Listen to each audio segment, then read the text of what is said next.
Welcome to Kenton's videos. Enjoy the video. In this video, I will show you how to make an authentic pho recipe. First, select good quality beef bones, such as knuckle or marrow bones, and roast them for about 30 minutes. This step adds a crucial depth of flavor to your broth. Next, parboil the bones to remove impurities, ensuring a clear and clean broth.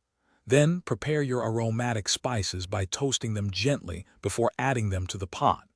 This foundational work is key to a truly delicious pho. Once your broth is simmering beautifully, it's time to prepare the other components. Thinly slice your chosen beef, such as eye of round or brisket, against the grain for maximum tenderness. For the noodles, cook them according to package directions until they are perfectly al dente, then rinse them quickly in cold water to prevent sticking.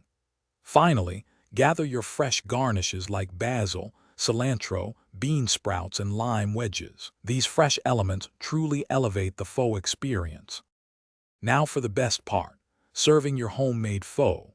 Place a generous portion of cooked rice noodles into a large bowl, then arrange the thinly sliced raw beef over the noodles. Carefully ladle the piping hot broth over everything. The heat of the broth will gently cook the beef to perfection. Garnish with your fresh herbs, bean sprouts, and a squeeze of lime. Don't forget to offer hoisin and sriracha sauces on the side for personalized flavor adjustments. Enjoy your delicious creation. For an even clearer broth, consider straining it through a fine mesh sieve or cheesecloth before serving.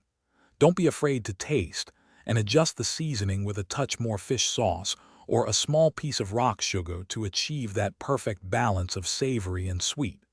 Remember, practice makes perfect, so don't worry if your first attempt isn't exactly like your favorite restaurant. Also, for those looking to improve their financial well-being, check the description for a link to a fantastic book and other great deals. Happy cooking! Thanks for watching. Consider subscribing if we helped you.